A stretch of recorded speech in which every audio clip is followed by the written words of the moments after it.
जो सैगमेंट विच असी हमेशा इस तरह असी तुहाडे जो कमेंट्स ने जो तुहाडीਆਂ लिखतां ने ਉਹ शेयर ਕਰਨ जा रहे हैं पर ਉਸ ਤੋਂ ਪਹਿਲਾਂ ਅਸੀਂ ਆਪਣਾ ਜੋ ਐਡਰੈਸ ਹੈ ਜਿਸ ਦੇ ਉੱਪਰ ਤੁਸੀਂ ਸਾਨੂੰ ਲਿਖ ਸਕਦੇ ਹੋ ਜਿਹੜੇ ਨਵੇਂ ਜੁੜ ਰਹੇ ਨੇ ਉਹਨਾਂ ਬਾਰੇ ਅਸੀਂ ਦੱਸਣਾ ਚਾਹੁੰਦੇ ਹਾਂ ਕਿ SOS@tvh4.tv ਤੇ ਜਾ ਕੇ ਤੁਸੀਂ ਜੋ ਆਪਣੀਆਂ ਲਿਖਤਾਂ ਨੇ ਆਪਣੀ ਰਾਏ ਜਾਂ ਸੁਝਾਅ ਨੇ ਉਹ ਤੁਸੀਂ ਭੇਜ ਸਕਦੇ ਹੋ ਜਾਂ ਫਿਰ ਤੁਸੀਂ ਜੋ ਫੇਸਬੁੱਕ ਤੇ ਜੋ ਲਾਈਵ ਸਾਡੇ ਪ੍ਰੋਗਰਾਮ ਚੱਲਦੇ ਨੇ ਉਸ ਤੇ ਵੀ ਤੁਸੀਂ ਭੇਜ ਸਕਦੇ ਹੋ ਜੋ YouTube ਦਾ ਜੋ TV84 ਦਾ ਚੈਨਲ ਹੈ ਉਸ ਤੇ ਵੀ ਤੁਸੀਂ ਸਾਨੂੰ ਆਪਣੀ ਰਾਏ ਤੇ ਸੁਝਾਅ ਭੇਜ ਸਕਦੇ ਹੋ ਪਰ ਅਸੀਂ ਫਿਰ ਦੁਬਾਰਾ ਤੁਹਾਡਾ ਸ਼ੁਕਰੀਆ ਅਦਾ ਕਰਦੀ ਹਾਂ ਤੁਸੀਂ ਸਾਨੂੰ ਲਿਖ ਰਹੇ ਹੋ ਲਗਾਤਾਰ ਔਰ ਤੁਸੀਂ ਸਾਨੂੰ ਦੇਖ ਰਹੇ ਹੋ ਸੁਣ ਰਹੇ ਹੋ thank you so much everyone ਜੀ ਡਾਕਟਰ ਸਾਹਿਬ ਕੀ ਕਹਿਣਾ ਚਾਹੋਗੇ देखो सानू इस गल की खुशी है कि साडे इस प्रोग्राम के मीडियम राही दोनों पंजाबां दे विच जिहड़े पंजाब दे वैलविशर ने उस तहजीब नूं प्यार करते हैं भावें भारती कब्जे वाले पंजाब च ने जां पाकिस्तान दा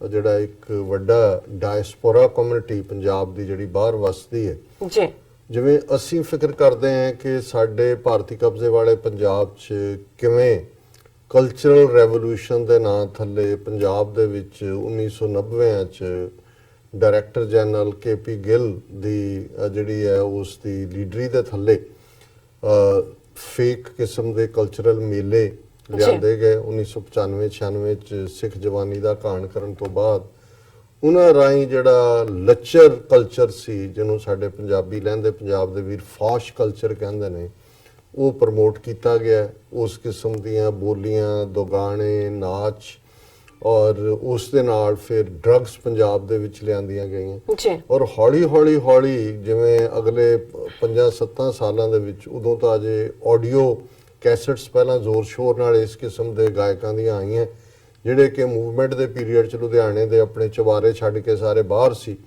ਦੌੜੇ ਹੋਏ ਕਿਉਂਕਿ ਜ਼ਾਹਰ ਹੈ ਕਿ ਜਿਹੜੀ ਖਾਲਿਸਤਾਨ ਦੀ ਸਟਰਗਲ ਸੀ ਇਸ ਦਾ ਇੱਕ ਪਾਰਟ ਸੀ ਕਿ ਲੋਕਾਂ ਦੀ ਜ਼ਿੰਦਗੀ ਦੇ ਵਿੱਚ ਵੀ ਸਾਦਗੀ ਆਈ ਵਿਆਹਾਂ ਸ਼ਾਦੀਆਂ ਦੇ ਮੌਕੇ ਦੇ ਉੱਤੇ ਜਿਹੜੇ ਇਸ ਕਿਸਮ ਦੇ ਅਖਾੜੇ ਔਰ ਦੂਜਾ ਲੱਗਣ ਦਾ ਉਹ ਸਭ 11 ਬੰਦਿਆਂ ਦੀਆਂ ਬਰਾਤਾਂ ਦਾ ਕਨਸੈਪਟ ਆਇਆ ਤਾਂ ਕਿ ਗਰੀਬ ਮਾਪਿਓ ਆਪਣੀਆਂ ਬੱਚੀਆਂ ਦਾ ਜਿਹੜਾ ਉਹ ਵਿਆਹ ਕਰ ਸਕਣ ਸੋ ਸਰਕਾਰ ਨੇ ਨਾ ਸਿਰਫ ਹਕੂਮਤ ਨੇ ਉਸ ਨਿਜ਼ਾਮ ਨੂੰ ਉਸ ਵਾਪਸ ਉਸ ਕਿਸਮ ਦੇ ਫੌਜਪੁਣੇ ਵੱਲ ਲਿਆਉਣ ਦੀ ਕੋਸ਼ਿਸ਼ ਕੀਤੀ ਪਰ ਡਰੱਗ ਕਲਚਰ ਔਰ ਫਿਰ ਉਹ ਗਾਣੇ ਜਿਨ੍ਹਾਂ ਦੇ ਵਿੱਚ ਹਥਿਆਰ ਜੱਟ ਕਲਚਰ ਕਚਹਿਰੀਆਂ ਥਕੜੀਆਂ ਜਿਹੜਾ ਇੱਕ ਪ੍ਰਾਈਡ ਬਣ ਗਿਆ ਇਸ ਲੈਵਲ ਦੇ ਉੱਤੇ ਜਿਸ ਨੂੰ ਉਹਨਾਂ ਨੇ ਪ੍ਰਮੋਟ ਕੀਤਾ ਨਤੀਜੇ ਦੇ ਤੌਰ ਤੇ ਅੱਜ ਅਸੀਂ ਦੇਖ ਰਹੇ ਹਾਂ ਕਿ ਪੰਜਾਬ ਕਿਵੇਂ ਅਨਸੇਫ ਹੈ ਆਪਣੀਆਂ ਜੜ੍ਹਾਂ ਨਾਲੋਂ ਟੁੱਟਿਆ ਹੈ ਕਿਵੇਂ ਗੈਂਗਸ ਆ ਗਈਆਂ ਡਰੱਗ ਵਾਰਫੇਅਰ ਆ ਗਈ ਔਰ ਕਿਵੇਂ ਉਹ ਕਿਡਨੈਪਿੰਗ ਹੋਏ ਰੇਪ ਹੋਏ ਇਹ ਕਦੇ ਪੰਜਾਬ ਦੀ ਤਹਿਜ਼ੀਬ ਜਿੱਥੇ ਧੀਆਂ ਭੈਣਾਂ ਬੱਚੀਆਂ ਸਭ ਦੀਆਂ ਸਾਂਝੀਆਂ ਵਾਲਾ ਕਨਸੈਪਟ ਰਿਹਾ ਔਰ ਜੇ ਅਸੀਂ ਪੇਂਡੂ ਪੰਜਾਬ ਦਾ ਕਲਚਰ ਸਦੀਆਂ ਤੋਂ ਦੇਖੀਏ ਤੇ ਫਿਰ ਉੱਥੇ ਕੋਈ ਮਜ਼ਹਬ ਮੈਟਰ ਨਹੀਂ ਸੀ ਕਰਦਾ ਪਿੰਡ ਦੀ ਇੱਜ਼ਤ ਮੈਟਰ ਕਰਦੀ ਸੀ ਔਰ ਜਿਹੜੇ ਉਹਨਾਂ ਜ਼ਮਾਨਾ ਬਦਮਾਸ਼ੀ ਦਾ ਕਲਚਰ ਵੀ ਸਦੀਆਂ ਪੁਰਾਣਾ ਹੈ ਪਰ ਉਹ ਭਾਵੇਂ ਬਾਹਰ ਜਾ ਕੇ ਕਿਤੇ ਆਪਣਾ ਜੋ ਵੀ ਬਦਫੈਲੀਆਂ ਕਰਦੇ ਹੋਣ ਪਰ ਜੇ ਪਿੰਡ ਦੀ ਇੱਜ਼ਤ ਵੱਲ ਕੋਈ ਦੇਖਦਾ ਸੀ ਤੇ ਉਹ ਬਦਮਾਸ਼ ਸਭ ਤੋਂ ਅੱਗੇ ਹੋ ਕੇ ਉਹਨੂੰ ਪ੍ਰੋਟੈਕਟ ਕਰਦਾ ਸੀ ਸੋ ਇਹ ਜਿਹੜਾ ਸਾਰਾ ਇਹਦੇ ਕੋਈ ਮਜ਼ਹਬ ਦਾ ਰੋਲ ਨਹੀਂ ਸੀ ਇਹ ਇੱਕ ਤਹਿਜ਼ੀਬੀ ਗੱਲ ਸੀ ਔਰ ਜਿਹੜੀ ਸਾਨੂੰ ਅੱਜ ਇੱਕ ਲਿਖਤ ਚੌਧਰੀ ਅਬਦੁਲ ਖਾਲਦ ਜੀ ਨੇ ਲਾਹੌਰ ਤੋਂ ਲਿਖੀ ਹੈ ਉਹਨਾਂ ਨੇ ਹੈਡਿੰਗ ਹੀ ਦਿੱਤਾ ਹੈ cultural war and its implications ਕਿ ਇਹ ਜਿਹੜੀ ਤਹਿਜ਼ੀਬੀ ਜੰਗ ਅੱਜ ਵਿੱਢੀ ਹੋਈ ਹੈ ਔਰ ਇਹਦੇ ਕੀ ਪ੍ਰਭਾਵ ਨੇ ਇਹਦੇ ਕੀ ਅਸਰ ਨੇ ਉਹਨਾਂ ਨੇ ਕਿਹਾ ਕਿ hope you are doing well I pray for your well being and long life you always mention that agencies waged a cultural war in the name of cultural melas and these mela introduced a culture of nudity, drugs and weapons in the youth. Now social media is also playing a vital role in spreading this culture of weapons and so-called culture. Once Punjab was proud of its musicians like Nafaq, Alam Lohar, Anayat Patti, Manak, Kuldeep Manak and Rangila. Now drug addicts like Yo-Yo Badshah are considered as the voice of Punjab. These are some people who also are working on issues. There are some people who also are working on issues like 84 genocides and Punjab uprising in east Punjab. ਬੜੀ balanced ਇਹਨਾਂ ਦੀ ਚੌਧਰੀ ਅਬਦੁੱਲਾ ਖਾਲਿਦ ਜੀ ਦੀ ਲਿਖਤ ਹੈ ਜੀ। ਉਹਨਾਂ ਨੇ ਕਿਹਾ ਵੀ ਗੱਲ ਜਿਵੇਂ ਇੱਕ ਸਟੇਜ ਤੇ ਜਿਹੜੇ ਉਹਨਾਂ ਨੇ ਈਵਨ ਗਾਇਕ ਵੀ ਕਿ ਉਹ ਦੋਨੋਂ ਸਾਈਡਸ ਤੇ ਹੀ ਪਿਆਰੇ ਜਾਂਦੇ ਸੀ। ਜੀ। ਹੁਣ ਆਲਮ ਲੋਹਾਰ ਜਦੋਂ ਲੰਡਨ ਆਏ ਉਹਨਾਂ ਦੇ ਅੱਜ ਵੀ ਜੇ ਤੁਸੀਂ ਪੰਜਾਬੀ ਸ਼ਬਦ ਵੀ ਵਿਸਰ ਗਈ ਸਭ ਤਾਤ ਪਰਾਈ ਜਾਂ ਕੁਝ ਹੋਰ ਉਹ ਉਵੇਂ ਹੀ ਨੇ। ਔਰ ਉਹਨਾਂ ਦੇ ਜਿਹੜੇ ਲੰਡਨ ਚ ਜਿੱਥੇ ਉਹਨਾਂ ਦੇ ਹਾਲ ਸੀ ਉਹਨੇ ਸਿੱਖ ਤੁਹਾਨੂੰ ਪੱਗਾਂ ਵਾਲੇ ਵੀ ਨਜ਼ਰ ਆਉਂਦੇ ਸੀ ਬੈਠੇ, ਕਿਉਂਕਿ ਉਹੀ ਫਖਰ ਮਹਿਸੂਸ ਹੁੰਦਾ ਸੀ ਕਿ ਭਾਈ ਇਹ ਸਾਡੇ ਪੰਜਾਬ ਦਾ ਚਿਮਟਾ ਵੀ ਹੈ ਔਰ ਬੋਲ ਵੀ ਨੇ ਔਰ ਮਿੱਟੀ ਦੇ ਆ ਬਾਵਿਆ ਹਕੀਕਤ ਵੀ ਹੈ ਕਿ ਵੀ ਅਲਟੀਮੇਟ ਕੀ ਹੈ। ਪਰ ਅੱਜ ਤੁਸੀਂ ਦੇਖੋ ਵੀ ਇਹ ਗੱਲ ਕਿੱਧਰ ਨੂੰ ਲਿਜਾ ਕੇ ਖੜੀ ਕਰ ਦਿੱਤੀ ਹੈ। ਔਰ ਇਸ ਸਾਰੇ ਚੋਂ ਉਹਨਾਂ ਨੇ ਇਸ ਗੱਲ ਨੂੰ ਐਕਨੋਲਜ ਵੀ ਕੀਤਾ ਵੀ ਉਹ ਵੀ ਨੇ ਕੁਝ ਥੋੜੇ ਬਹੁਤ ਜਿਹੜੇ ਟੀਵੀ ਜਿਹੜੇ 84 ਦੌਰ ਦੇ ਮੁੱਦੇ ਤੇ ਫਿਲਮਾਂ ਬਣਾਈਆਂ ਨੇ ਜਾਂ ਕੋਈ ਹੋਰ ਜਿਹੜੇ ਨੇ 84 ਜੈਨੋਸਾਈਡ ਜਾਂ ਪੰਜਾਬ ਅਪਰਾਈਜ਼ਿੰਗ ਤੇ। ਔਰ ਇਹਦੇ ਚ ਇੱਕ ਗੱਲ ਮੈਂ ਜ਼ਰੂਰ ਪੋਜ਼ਿਟਿਵਲੀ ਕਹਾਂਗਾ ਵੀ ਇੱਕ ਸਟੇਜ ਤੇ ਈਵਨ 90 ਤੋਂ ਵੀ ਪਹਿਲਾਂ ਜਿਹੜੀਆਂ ਪੰਜਾਬੀ ਫਿਲਮਾਂ ਸੀ ਬਹੁਤ ਇੱਕ ਇਸ ਕਿਸਮ ਦੀਆਂ ਬਣ ਗਈਆਂ ਸੀ ਕਿ ਇੱਕ ਤਾਂ ਕਾਮੇਡੀਅਨਸ ਦੇ ਸਿਰ ਤੇ ਚੱਲਦੀਆਂ ਸੀ। ਉਹ ਭੈਂਗੇ ਸ਼ਾਹ ਆ ਗਿਆ ਜਾਂ ਬਾਅਦ ਮੇਰ ਮਿੱਤਲ ਜਾਂ ਦੂਜੇ, ਔਰ ਉਹਨਾਂ ਦੀ ਕਾਮੇਡੀ ਡਬਲ ਮੀਨਿੰਗ ਜਿਹਨੂੰ ਅਸੀਂ ਕਹਿੰਦੇ ਕਿ ਜਿਸ ਕਿਸਮ ਦਾ।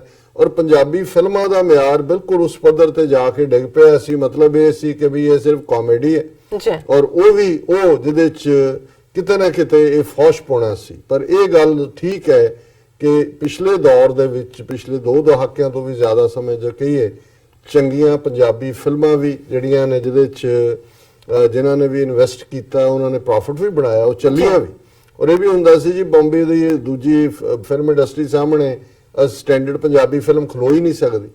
ਪਰ ਇਹ ਚੈਲੰਜ ਵੀ ਜਿਹੜਾ ਪੰਜਾਬੀ ਫਿਲਮ ਇੰਡਸਟਰੀ ਨੇ ਵੀ ਔਰ ਕਿਸੇ ਹੱਦ ਤੱਕ ਈਵਨ ਜਿਹੜੇ ਬਾਹਰਲੇ ਗਾਇਕ ਵੀ ਆਏ ਜਿਨ੍ਹਾਂ ਦੀ ਪਹਿਲਾਂ ਇੱਕ ਸਟੇਜ ਤੱਕ ਲੱਗਦਾ ਸੀ ਪੰਜਾਬੀ ਪ੍ਰਮੋਟ ਹੈ, ਫਿਰ ਉਹ ਯੋ ਵਾਲਾ ਕੰਮ ਹੀ ਆ ਗਿਆ ਕਿ ਵੀ ਉਹ ਸਾਰੇ ਤੱਕ। ਲੇਕਿਨ ਅੱਜ ਉਹ ਰਾਜ ਕਾਕੜੇ ਹੋਏ ਔਰ ਦੂਸਰੇ ਜਿਹੜੇ ਨੇ ਚੰਗੇ ਗੀਤ ਲਿਖਣ ਵਾਲੇ ਗਾਉਣ ਵਾਲੇ ਵੀ ਨੇ ਔਰ ਚੰਗੀਆਂ ਪੰਜਾਬੀ ਫਿਲਮਾਂ ਔਰ ਈਵਨ ਸਟਰਗਲ ਦੇ ਉੱਤੇ ਉਹ ਸਾਡਾ ਹੱਕ ਜਾਂ ਕੌਮ ਦੇ ਹੀਰੇ ਔਰ ਬਹੁਤ ਸਾਰੀਆਂ ਹੋਰ ਜਿਨ੍ਹਾਂ ਦੀ ਚਰਚਾ ਈਵਨ ਦਾ ਬਲੈਕ ਪ੍ਰਿੰਸ ਜਿਹੜੀ ਕਿ ਮਹਾਰਾਜਾ ਦਲੀਪ ਸਿੰਘ ਤੇ ਬਣੀ ਔਰ ਹੋਰ ਵੀ ਜਿਹੜੀਆਂ ਨੇ ਮੈਨੂੰ ਹੁਣ ਮੈਂ ਜਿਹਦਾ ਨਾਂ ਨਾ ਲਿਆ ਉਹਨੂੰ ਲੱਗੇਗਾ ਵੀ ਪਤਾ ਨਹੀਂ। ਪਰ ਮੈਂ ਸਮਝਦਾ ਵੀ ਇਸ ਪੱਖੋਂ ਫਿਲਮੀ ਪਾਰਟ ਤੋਂ ਜ਼ਰੂਰ ਪ੍ਰੋਗਰੈਸ ਹੋਈ ਹੈ, ਪਰ ਸੋਸ਼ਲ ਮੀਡੀਆ ਨੇ ਅੱਗੋਂ ਬੇੜਾ ਗਰਕ ਕਰ ਦਿੱਤਾ।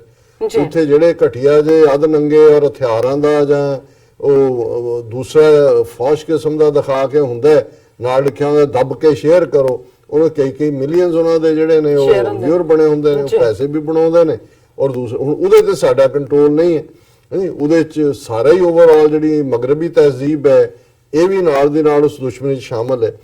ਹੁਣ ਜਿਹੜੀ ਗੱਲ ਇੰਪੋਰਟੈਂਟ ਹੈ ਔਰ ਥੋੜੀ ਜ਼ਿਆਦਾ ਫਿਕਰਮੰਦੀ ਵਾਲੀ ਹੈ, ਅਸੀਂ ਤਾਂ ਇੰਡੀਅਨ ਆਕੂਪੇਸ਼ਨ ਥੱਲੇ ਹੈ, ਜ਼ਾਹਰ ਹੈ ਅਸੀਂ ਇਹਨੂੰ ਸਮਝਦੇ ਹਾਂ ਵੀ ਐਜ਼ ਏ ਵੈਪਨ ਯੂਜ਼ ਹੋਇਆ, ਪਰ ਉਹਨੇ ਲਹਿੰਦੇ ਪੰਜਾਬ ਦੀ ਗੱਲ ਕਰਦੇ ਨੇ। The situation in West Punjab is also not very good. Punjab has sacrificed its culture and language for the unity of the country and so-called Punjab supremacy. ਹੁਣ ਇੱਕ ਪਾਸੇ ਜਿੱਥੇ ਇਨਫੀਰੀਅਰਿਟੀ ਕੰਪਲੈਕਸ ਕਈ ਵਾਰੀ ਜਿਹੜਾ ਉਹ ਡਿਸਾਈਡਿੰਗ ਫੈਕਟਰ ਹੁੰਦਾ ਹੈ ਪਰਸਨੈਲਿਟੀਜ਼ ਦਾ ਜਾਂ ਤਹਿਜ਼ੀਬਾਂ ਦਾ, ਸੁਪਰੀਅਰਿਟੀ ਕੰਪਲੈਕਸ ਵੀ ਜ਼ਾਹਰ ਹੈ। ਪੰਜਾਬ ਦੀ ਜਿਹੜਾ ਲਹਿੰਦਾ ਪੰਜਾਬ ਹੈ ਆਲਮੋਸਟ 65% ਪੋਪੂਲੇਸ਼ਨ ਪਾਕਿਸਤਾਨ ਦੀ ਜਾਂ 60 ਤੋਂ ਤਾਂ ਜ਼ਿਆਦਾ ਹੀ ਹੈ, ਸਰਟਨਲੀ 65 ਹੋਏਗੀ, ਉਹ ਲਹਿੰਦੇ ਪੰਜਾਬ ਦੀ ਹੈ। ਸੋ ਜ਼ਾਹਰ ਹੈ ਕਿ ਮਦਰ ਟੰਗ ਦੇ ਹਵਾਲੇ ਨਾਲ ਵੀ ਪੰਜਾਬੀ ਦਾ ਕੋਈ ਉੱਥੇ ਫਿਊਚਰ ਨਹੀਂ ਮੁਸਤਕਬਲ ਨਹੀਂ ਬਣਾਇਆ ਗਿਆ, ਨੈਸ਼ਨਲ ਲੈਂਗੁਏਜ ਡਿਫਰੈਂਟ। ਔਰ ਉਹਨਾਂ ਨੇ ਕਿਹਾ ਵੀ ਪੰਜਾਬ ਸੁਪਰਾਮੇਸੀ ਦੇ ਨਾਂ ਥੱਲੇ ਹੁਣ ਜੇ ਤੁਸੀਂ ਬਾਕੀਆਂ ਨੂੰ ਅਕਮੋਡੇਟ ਨਾ ਕਰੋ ਤੇ ਲੱਗਦਾ ਹੈ ਕਿ ਜੀ ਇਹ ਡੋਮੀਨੇਟ ਕਰ ਰਹੇ ਨੇ, ਤਾਂ ਉਹਦੇ ਚ ਹੌਲੀ ਹੌਲੀ ਜਿਹੜੀ ਤੁਹਾਡੀ ਆਪਣੀ ਪਛਾਣ ਹੈ ਉਹ ਖੁਰਦੀ ਜਾਂਦੀ ਹੈ। ਜਿਹੜੀ ਆਈਡੈਂਟੀਟੀ ਤੁਸੀਂ ਬਣਾਉਣਾ ਚਾਹੁੰਦੇ ਹੋ ਆਪਣੀ, ਉਹ ਤੁਸੀਂ ਹੈ ਨਹੀਂ। ਬਿਲਕੁਲ ਲੈ ਦੇ ਕੇ।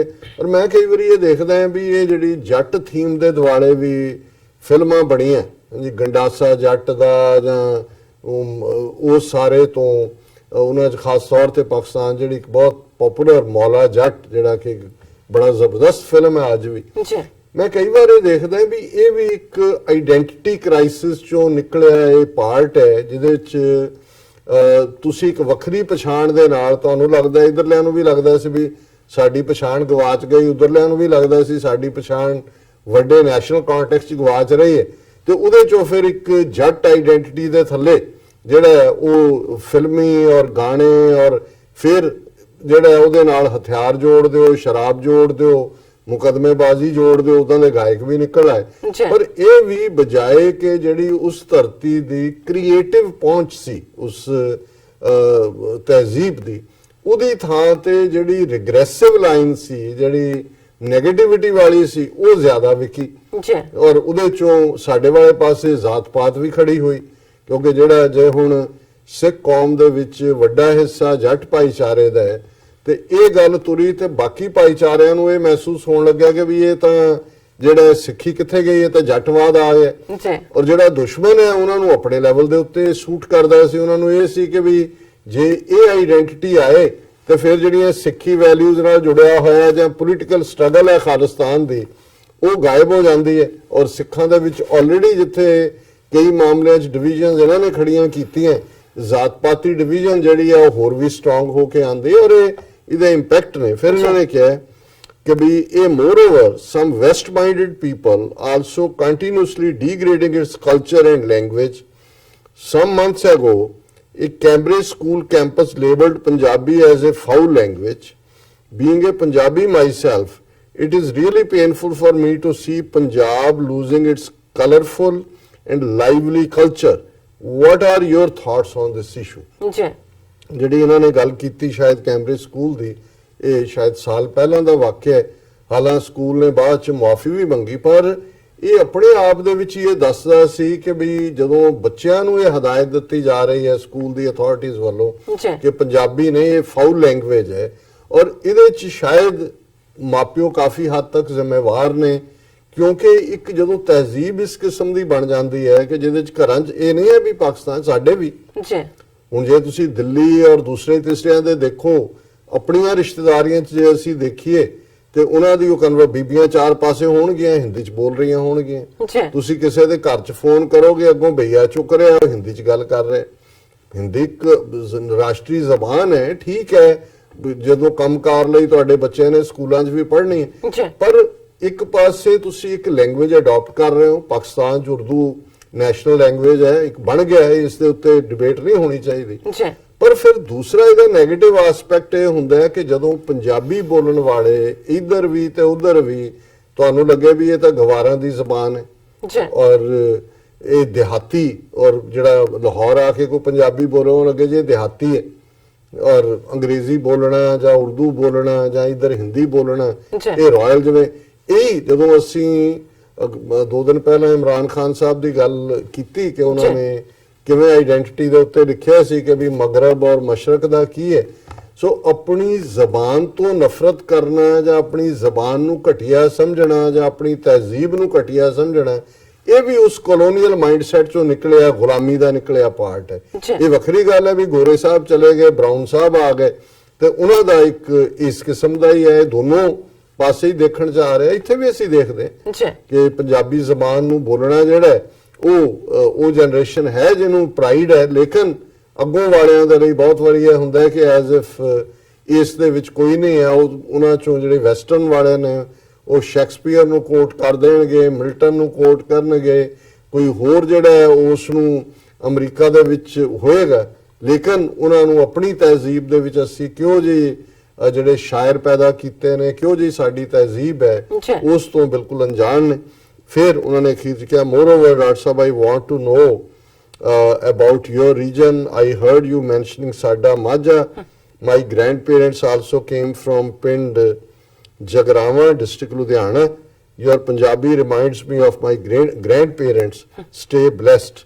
Abdullah Khalid ji, मैं समझदा भी ਜਦੋਂ ਅਸੀਂ ਉਸੇ ਹੀ ਪਿਆਰ ਦੇ ਨਾਲ ਮੈਂ ਸਾਡਾ ਮਾਝਾ ਵੀ, ਸਾਡਾ ਦੁਆਬਾ ਵੀ, ਸਾਡਾ ਲਹਿੰਦਾ ਪੰਜਾਬ ਵੀ, ਤੇ ਜਿਵੇਂ ਤੁਸੀਂ ਆਪਣੇ ਗ੍ਰੈਂਡ ਪੇਰੈਂਟਸ ਦਾ ਜ਼ਿਕਰ ਕੀਤਾ ਹੈ, ਜਗਰਾਵਾਂ ਹੁਣ ਤਾਂ ਵੱਡਾ ਕਸਬਾ ਹੈ ਔਰ ਉੱਥੇ ਬੜਾ ਪੁਰਾਣਾ ਕਾਲਜ ਵੀ ਹੈ ਜਗਰਾਵਾਂ ਚ, ਡਿਸਟ੍ਰਿਕਟ ਲੁਧਿਆਣਾ ਚ ਹੈ, ਉਹ ਸਾਡਾ ਮਾਲਵਾ ਹੈ। ਸੋ ਜ਼ਾਹਿਰ ਹੈ ਕਿ ਜਿਹੜਾ ਡਾਇਲੈਕਟ ਹੈ ਉਹ ਤਾਂ ਜਿਵੇਂ ਪੰਜਾਬੀ ਚ ਕਹਿੰਦੇ ਨੇ ਕਿ 7 ਕੋਹ ਤੇ ਬੋਲੀ ਬਦਲ ਜਾਂਦੀ ਹੈ, ਲੇਕਿਨ ਅਸੀਂ ਸਾਰੇ ਉਸ ਪੰਜਾਬੀ ਜ਼ਬਾਨ, ਔਰ ਮੈਂ ਜਦੋਂ ਤੁਸੀਂ ਲਾਹੌਰ ਤੋਂ, ਜਦੋਂ ਮੈਂ ਲਾਹੌਰੀਆਂ ਦੀ ਪੰਜਾਬੀ ਸੁਣਦਾ ਤੇ ਮੇਰਾ ਇਵੇਂ ਹੁੰਦਾ ਹੈ ਕਿ ਜਿਵੇਂ ਦਿਲ ਨਾਲ ਚੰਬੜ ਗਿਆ ਕਿਉਂਕਿ ਉਸ 'ਚ ਇੱਕ ਆਪਣਤ, ਇੱਕ ਖਲੂਸ, ਇੱਕ ਖੁੱਲਾਪਨ ਹੈ। ਔਰ ਜਦੋਂ ਇਹ ਮਾਝੇ ਦੀ ਗੱਲ ਹੁੰਦੀ ਹੈ ਸੋ ਜ਼ਾਹਰ ਹੈ ਕਿ ਲੀਕ ਵਾਗੇ ਦੇ ਉੱਤੇ ਪਈ ਔਰ ਬਹੁਤ ਸਾਰਾ ਇਹ ਖਿੱਤਾ ਜਿਹੜਾ ਇਸ ਪਾਸੇ ਤਹਿਸੀਲ ਪੱਟੀ ਜਿਹੜੀ ਕਦੇ ਲਾਹੌਰ ਦੇ ਨਾਲ ਜੁੜਿਆ ਸੀ ਇੱਧਰ ਆਇਆ ਔਰ ਇਹ ਲਾਹੌਰ, ਅੰਮ੍ਰਿਤਸਰ, ਗੁਰਦਾਸਪੁਰ ਔਰ ਕੁਛ ਪਾਰਟ ਫਿਰੋਜ਼ਪੁਰ ਇਹ ਮਾਝੇ ਔਰ ਜ਼ਾਹਰ ਹੈ ਜਲੰਧਰ, ਹੁਸ਼ਿਆਰਪੁਰ, ਇਹ ਦੁਆਬਾ ਔਰ ਸਤਲੁਜ ਪਾਰ ਹੁਣ ਜਿਨ੍ਹਾਂ ਦੇ ਵਿੱਚ ਸਾਰੇ ਜ਼ਿਲ੍ਹੇ ਆ ਜਾਂਦੇ ਨੇ, ਲੁਧਿਆਣਾ ਹੈ, ਸੰਗਰੂਰ ਹੈ, ਬਠਿੰਡਾ ਹੈ, ਮੋਗਾ ਹੈ, ਮਾਨਸਾ ਹੈ, ਫਿਰੋਜ਼ਪੁਰ ਔਰ ਪਟਿਆਲਾ, ਇਹ ਸਾਰੇ ਮਾਲਵੇ ਦੇ ਰੀਜਨ ਨੇ। ਔਰ ਬਹੁਤ ਬਹੁਤ ਸ਼ੁਕਰੀਆ ਤੁਹਾਡੀ ਲਿਖਤ ਦੇ ਲਈ। ਸਾਰਾ ਹੀ ਪੰਜਾਬ ਸਾਡਾ ਜੀ ਡਾਕਟਰ ਸਾਹਿਬ ਬਿਲਕੁਲ। ਹੁਣ ਅਸੀਂ ਆਪਣੇ ਦਰਸ਼ਕਾਂ ਦੇ ਜੋ ਫੇਸਬੁੱਕ ਮੈਸੇਜ ਨੇ ਉਹ ਲੈਂਦੇ ਹਾਂ। ਅਸੀਂ ਸਭ ਤੋਂ ਪਹਿਲਾਂ ਸਾਂਝੀ ਫਤਿਹ ਬੁਲਾਉਂਦੇ ਹਾਂ। ਵਾਹਿਗੁਰੂ ਜੀ ਕਾ ਖਾਲਸਾ, ਵਾਹਿਗੁਰੂ ਜੀ ਕੀ ਫਤਿਹ ਐਂਡ ਅਸਲਾਮ ਵਾਲੇਕਮ। ਸਾਨੂੰ ਮੁਹੰਮਦ ਜ਼ਹੀਰ ਮੁਗਲ ਲਿਖਦੇ ਨੇ, ਡਾਕਟਰ ਸਾਹਿਬ ਐਂਡ ਨੀਲਮ ਸਾਹਿਬਾ ਸਲਾਮ। ਕੰਸਟਰਕਸ਼ਨ ਵਿਲ ਬੀ ਅਵੇ ਫਰਮ ਗੁਰਦੁਆਰਾ ਸਾਹਿਬ.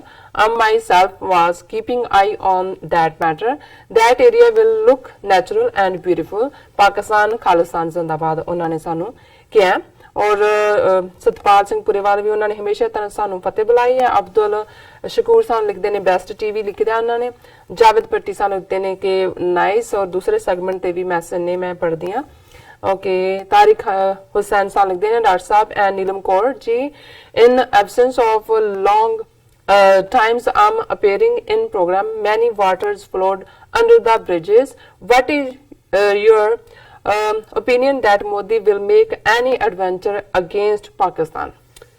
देखो ये खदशा है और इसकी स्ट्रॉन्ग पॉसिबिलिटी है जी, क्योंकि पुलवामा चों जिस किस्म का ये फल खाना चाहते सी उन्ना मिलिया नहीं है जी, वैज दे उत्ते ने। सो कुछ ना कुछ होर और जिवें अजीत डोवल ਦੀ ਸਟੇਟਮੈਂਟ ਕਿ ਸਾਨੂੰ ਭੁੱਲਿਆ ਨਹੀਂ ਹੈ ਔਰ ਅਸੀਂ ਸਬਕ ਸਿਖਾਵਾਂਗੇ। ਸੋ ਸਮਥਿੰਗ ਔਰ ਅੱਜ ਜਿਵੇਂ ਸਾਡੇ ਇੱਕ ਵੈਲਵਿਸ਼ਰ ਔਰ ਵਿਊਅਰ ਬਾਲਟੀਮੋਰ ਤੋਂ ਸ਼ਾਇਦ ਉਹ ਸਾਨੂੰ ਲਿਖਦੇ ਵੀ ਨੇ, ਉਹਨਾਂ ਨੇ ਸਾਨੂੰ ਇਹ ਕਾਲ ਵੀ ਕੀਤੀ, ਗੱਲਬਾਤ ਵੀ ਕਰਦੇ ਨੇ। ਉਹਨਾਂ ਨੇ ਕਿਹਾ ਵੀ ਸਿੱਖਾਂ ਨੂੰ ਖਬਰਦਾਰ ਕਰੋ ਕਿ ਕੋਈ ਨਾ ਕੋਈ ਵਾਕਿਆ ਜਿਹੜਾ ਜਿਵੇਂ ਚਿੱਠੀ ਸਿੰਘਪੁਰਾ 'ਚ ਹੋਇਆ ਸੀ ਇਵੇਂ ਹੀ ਪਾਕਿਸਤਾਨ ਦੇ ਕਿਸੇ ਇਤਿਹਾਸਕ ਗੁਰਦੁਆਰੇ ਇਧਰਲੇ ਸਾਡੇ ਕਿਸੇ ਇਤਿਹਾਸਕ ਥਾਂ ਦੇ ਉੱਤੇ ਭਾਰਤੀ ਕਬਜ਼ੇ ਵਾਲੇ ਪੰਜਾਬ ਕਰਵਾ ਕੇ ਉਹਨੂੰ ਪਾਕਿਸਤਾਨ ਦੇ ਖਾਤੇ ਜਾਂ ਕੋਈ ਫਰਜ਼ੀ ਮਿਲੀਟੈਂਟ ਆਰਗੇਨਾਈਜੇਸ਼ਨਸ ਦੇ ਖਾਤੇ 'ਚ ਪਾ ਸਕਦੇ ਨੇ ਚੋਣਾਂ ਤੋਂ ਪਹਿਲਾਂ, ਕਿਉਂਕਿ ਜਿਹੜੀ ਗੁੱਡਵਿਲ ਹੈ ਸਿੱਖਾਂ ਮੁਸਲਮਾਨਾਂ ਦੀ ਇਹ ਵੀ ਪਲੱਸ ਜਿਹੜਾ ਉਹਨਾਂ ਨੇ ਪਾਕਿਸਤਾਨ ਦੇ ਖਿਲਾਫ ਇੱਕ ਵੇਵ ਬਣਾਈ ਹੋਈ ਹੈ ਉਹਦੇ ਲਈ ਉਹਨਾਂ ਨੂੰ ਇਸ ਕਿਸਮ ਦਾ ਕੁਛ ਨਾ ਕੁਛ ਜਿਹੜਾ ਉਹ ਚਾਹੀਦਾ ਹੈ और वो कर सकते हैं। और मैं अब्दुल दार जी सानू लिखते हैं very nice show, big thank you for being you, बहुत शुक्रिया अब्दुल दार जी। माँ अली जी लिखते हैं, एम अली जी लिखते हैं big love and respect from Pakistan doctor साहब, you and your team TV 84 is nice. और खालिस्तान जिंदाबाद, जरनैल सिंह पिंडावारे जिंदाबाद। और राजा सैफ फ्रॉम इस्लामाबाद पाकिस्तान उन्होंने लिखा, उन्होंने पूरा नाम है। और कूल ब्राइट स्काई हमेशा की तरह सानू जिहड़े वो शलाघा दे लफ्ज़ कहंदे ने, ज़मीर गुज्जर, कमाल अरशद, फिदा हसन और फिर M Ali, big love and respect from Pakistan doctor साहब, you and your all team TV 84 show is nice. वही उन्होंने दोबारा दोहराया। Thank you so much. और long live Pakistan the ID तो उन्होंने कहा कि it's not hidden that India is playing its proper role in it, so it is my suggestion that Sikhs are very strong financially so they can help Pakistan regarding compensating the local villagers. It is also true that if you need to construct a huge project like corridor, earth needs to be acquired and fields will have to be sacrificed. Please keep in mind that it is necessary. बहुत शुक्रिया भाई साहब, तुसी बिल्कुल ठीक कह रहे हो। और मैं समझदा है ਵੀ ਆਲਰੇਡੀ ਜਿਹੜੀ ਹੈਲਪਲਾਈਨ ਹੈ ਉਹਦੇ 'ਚ ਉਸ ਦੇ ਵਿੱਚ ਸਿੱਖ ਵੀ ਲਾਈਨ ਅਪ ਨੇ ਔਰ ਇਹਦੇ 'ਚ ਵੀ ਕੋਈ ਸ਼ੱਕ ਨਹੀਂ ਹੈ ਕਿ ਇੰਡੀਅਨ ਗਵਰਨਮੈਂਟ ਕੁਛ ਨਾ ਕੁਛ ਜਿਹੜਾ ਹੈ ਇਸ ਨੂੰ ਰੁਕਾਵਟਾਂ ਖੜੀਆਂ ਕਰਨ ਲਈ ਇਸ ਪਾਸੇ ਵੀ ਕੁਛ ਨਾ ਕੁਛ ਕਰ ਰਹੀ ਹੋਏਗੀ। ਪਰ ਮੇਰਾ ਕੰਸਰਨ ਤਾਂ ਇਹ ਹੈ ਵੀ ਦੋਨੋਂ ਪਾਸਿਆਂ ਦੇ ਜਿਹੜੇ ਫਾਰਮਰਸ ਨੇ ਔਰ ਵਿਲੇਜਰਸ ਨੇ ਉਹਨਾਂ ਦੇ ਕੰਸਰਨ ਜਿਹੜੇ ਨੇ ਉਹ ਜਾੜੇ ਇਹ ਠੀਕ ਹੈ ਵੀ ਜ਼ਮੀਨ ਤਾਂ ਐਕਵਾਇਰ ਕਰਨੀ ਪਏਗੀ ਪਰ ਉਹਨਾਂ ਨੂੰ ਜਿਹੜਾ ਵੱਧ ਤੋਂ ਵੱਧ ਜਿਹੜਾ ਕੰਪਨਸੇਸ਼ਨ ਔਰ ਉਹਨਾਂ ਦੀ ਰੀਹੈਬਿਲਿਟੇਸ਼ਨ ਜਿਹੜੀ ਕਿ ਜੌਬ ਦੇ ਰੂਪ 'ਚ ਵੀ ਹੋਏ ਔਰ ਜਦੋਂ ਕਿ ਬਿਜ਼ਨਸ ਮਾਡਲ ਵਾਲਾ ਜੋ ਵੀ ਸਟਰਕਚਰ ਕ੍ਰੀਏਟ ਕਰਨਾ ਉਹਦੇ 'ਚ ਵੀ ਉਹਨਾਂ ਨੂੰ ਕੋਈ ਨਾ ਕੋਈ ਜਿਹੜਾ ਹਿੱਸੇਦਾਰੀ ਜ਼ਰੂਰ ਮਿਲੇ। ਜੀ ਡਾਕਟਰ ਸਾਹਿਬ ਥੱਲੇ ਨੇ ਬ੍ਰੇਕ ਤੋਂ ਪਹਿਲਾਂ ਫਿਰ ਦੁਬਾਰਾ ਅਸੀਂ ਆਪਣੇ ਦਰਸ਼ਕਾਂ ਤੇ ਸਰੋਤਿਆਂ ਨੂੰ ਅਪੀਲ ਤੇ ਬੇਨਤੀ ਕਰਦੀ ਹੈ ਵਿਊਅਰਸ, ਜਿਸ ਤਰ੍ਹਾਂ ਕਿ ਤੁਸੀਂ ਜਾਣਦੇ ਹੋ ਕਿ ਟੀਵੀ 84 ਇੱਕ ਪੰਥਕ ਚੈਨਲ ਹੈ। ਟੀਵੀ 84 ਸਿੱਖਾਂ, ਕਸ਼ਮੀਰੀਆਂ ਅਤੇ ਭਾਰਤ ਦੀਆਂ ਨੌਰਥ ਈਸਟ ਸਟੇਟਾਂ ਦੇ ਲੋਕਾਂ ਦੇ ਸਵੈਦੇਨੇ ਦੇ ਹੱਕਾਂ ਦਾ ਹਾਮੀ ਹੈ। ਅਸੀਂ ਚਾਹਾਂਗੇ ਕਿ ਤੁਸੀਂ ਟੀਵੀ 84 ਦੀ ਵੱਧ ਤੋਂ ਵੱਧ ਮਾਈਕ ਸਹਾਇਤਾ ਕਰੋ। ਤੁਸੀਂ ਆਪਣੀ ਮਾਈਕ ਸਹਾਇਤਾ ਸਾਡੀ ਵੈਬਸਾਈਟ tv84.tv ਤੇ ਜਾ ਕੇ ਪੇਪਲ ਦੀ ਵਰਤੋਂ ਕਰਕੇ ਵਨ ਟਾਈਮ ਡੋਨੇਟ ਕਰ ਸਕਦੇ ਹੋ, ਮੰਥਲੀ ਡੋਨੇਟ ਵੀ ਕਰ ਸਕਦੇ ਹੋ। ਤੁਸੀਂ ਟੀਵੀ 84 ਦੇ ਨਾਮ ਤੇ ਚੈੱਕ ਬਣਾ ਕੇ ਸਾਨੂੰ ਮੇਲ ਵੀ ਕਰ ਸਕਦੇ ਹੋ। ਸਾਡੇ ਇਸ ਪਤੇ ਤੇ 36-01 37th ਐਵਨਿਊ, ਲੌਂਗ ਆਈਲੈਂਡ ਸਿਟੀ, ਨਿਊਯਾਰਕ 11101 USA, ਜਾਂ ਫਿਰ ਤੁਸੀਂ ਸਾਨੂੰ ਫੋਨ ਰਾਹੀਂ ਵੀ ਸੰਪਰਕ ਕਰ ਸਕਦੇ ਹੋ ਸਾਡੇ ਫੋਨ ਨੰਬਰ ਤੇ 5164060694। Thank you so much viewers, ਤੁਸੀਂ ਨਾਲ ਇਸ ਤਰ੍ਹਾਂ ਬਣੇ ਰਹਿਣਾ। ਮਿਲਦੇ ਹਾਂ ਛੋਟੇ ਜਿਹੇ ਬ੍ਰੇਕ ਤੋਂ ਬਾਅਦ।